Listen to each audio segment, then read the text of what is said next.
and we're going to turn our attention a little bit to football right now. And the Boilermakers, Jeff Brom and company, have been busy.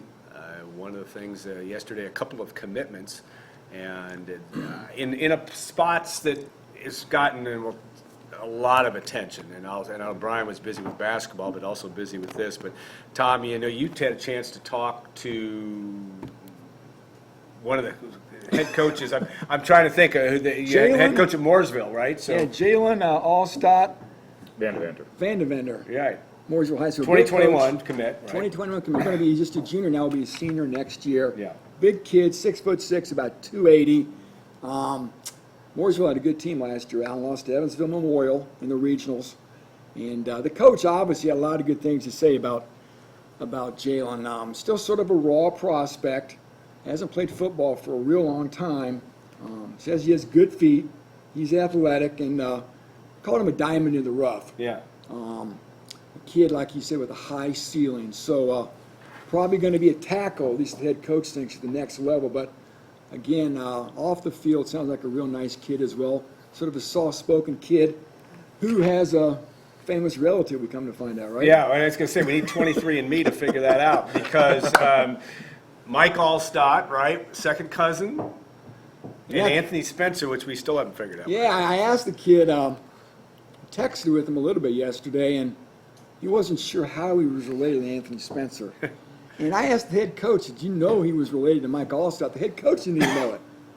And so I guess as we get closer or get to know the kid better, maybe we can dig a little bit deeper to find the true connection between him and Mike Allstott. Of course, number 40 of Boilermaker, early 90s, mid-90s fan. And Anthony Spencer, a consensus Yes. All-American, First right? round pick. Or first-round pick. He was not a consensus All-American, but he was a first-round pick of the Dallas Cowboys. Brian and Tyler, or TJ Storman, I guess, is really what he goes by. But what do you know about him? Obviously, Colorado State was where he played as an undergrad. He is a big drink of water, for that's what old people call people like that. 6'7", about 316. But obviously, that's a need that Jeff Brom and company need to bolster that offensive line. Yeah, you really, really hope this plays out like Dave Steinmetz did, Jeff Yeah. Brom's first year at Purdue. I mean, that was a godsend, for lack of Yeah. a better term. Stability. You just need stability on your offensive line. I mean, this gives you a veteran who's played a lot of college games. I know at Colorado State he was a little bit better against the pass than he probably was against the run.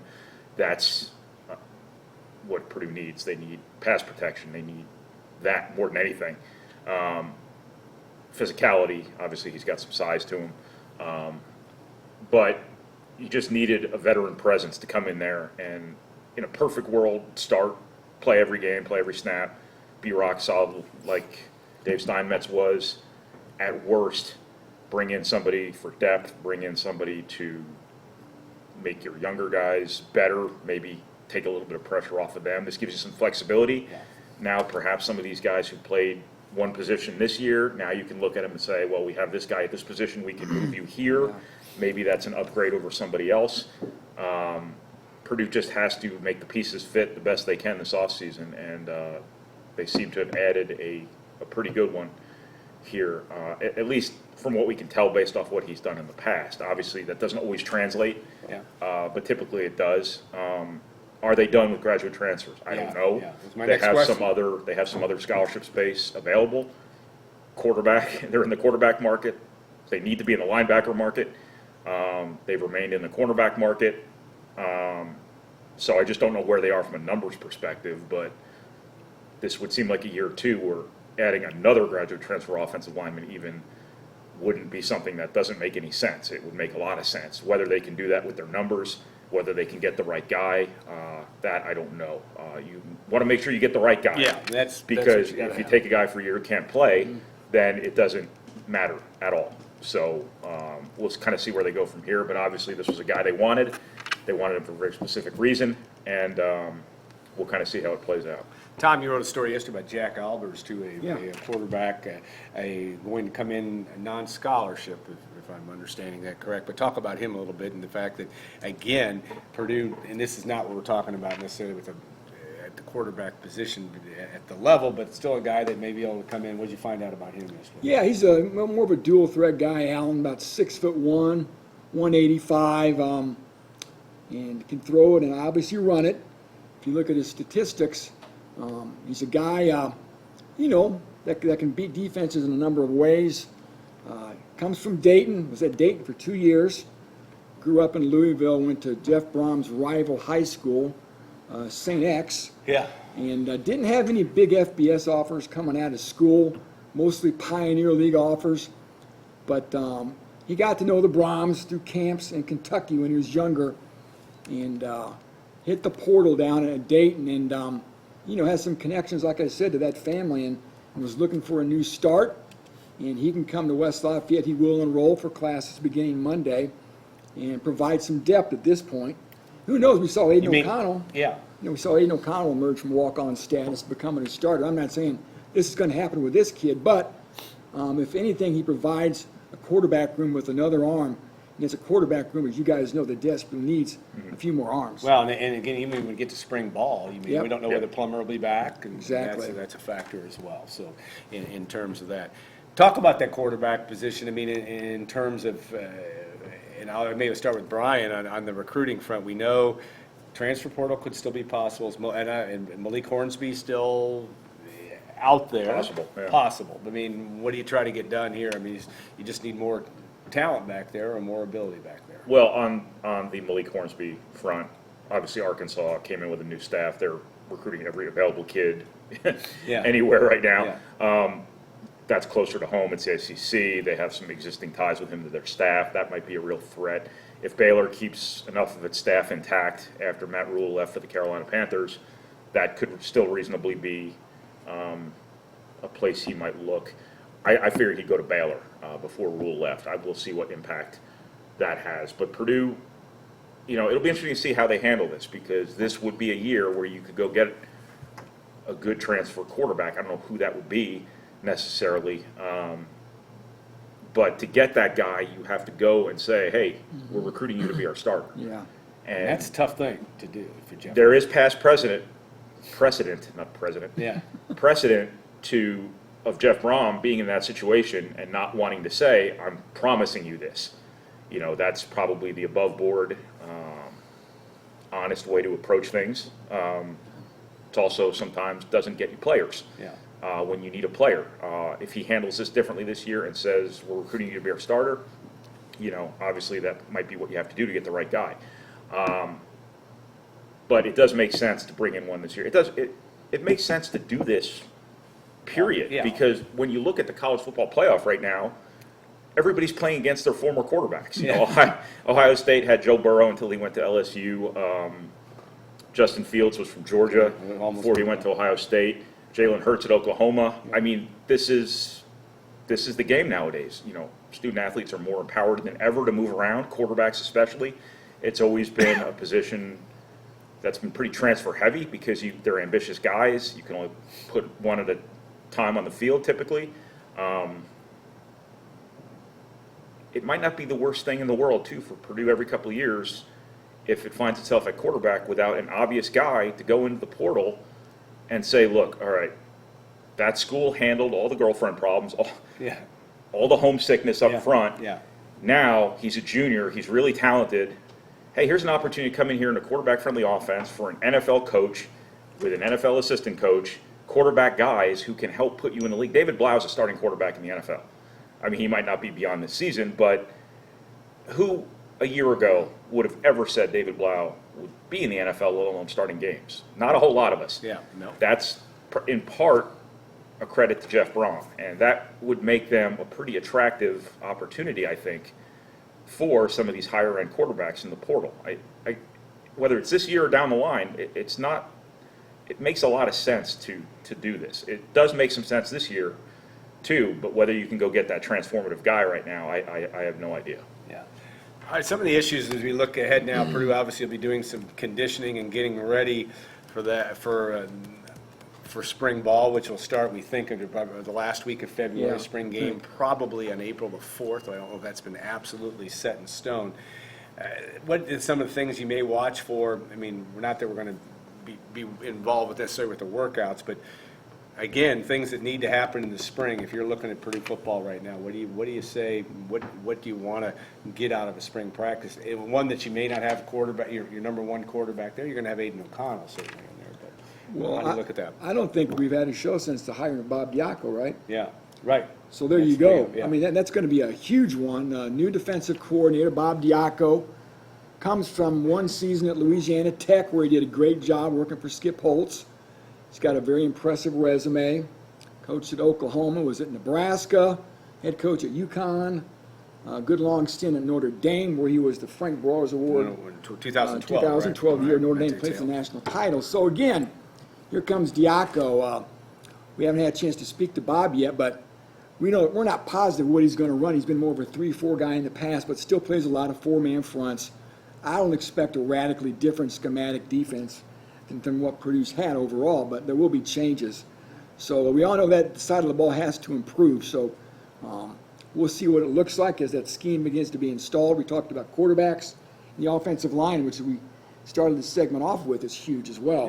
Yeah. And I think we're going to have a lot of moving parts up front. I think Grant Herman's a left tackle is the one known. After that, all bets are off. It's going to be fun. I'm going to be looking at young guys like Cam Craig and Eric Miller. I think those are the two best young offensive linemen they got. Craig was a true freshman last year.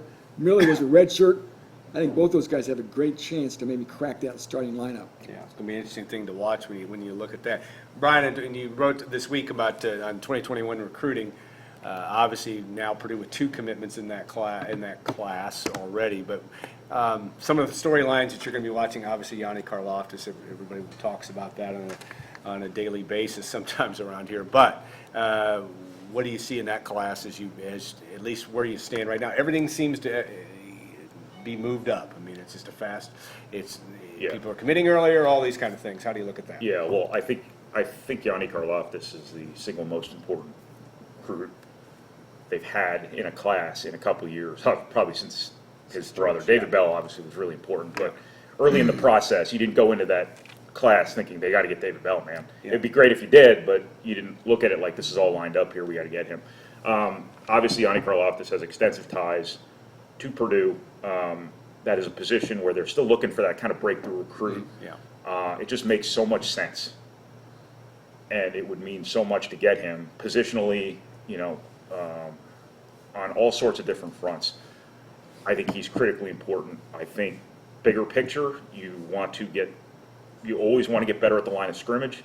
That means another position where maybe you haven't gotten those breakthrough guys yet, being the offensive line. You'd like to be able to get some really high-end offensive linemen who can come in and perhaps help you as redshirt freshmen or sophomores and be really good players for multiple years.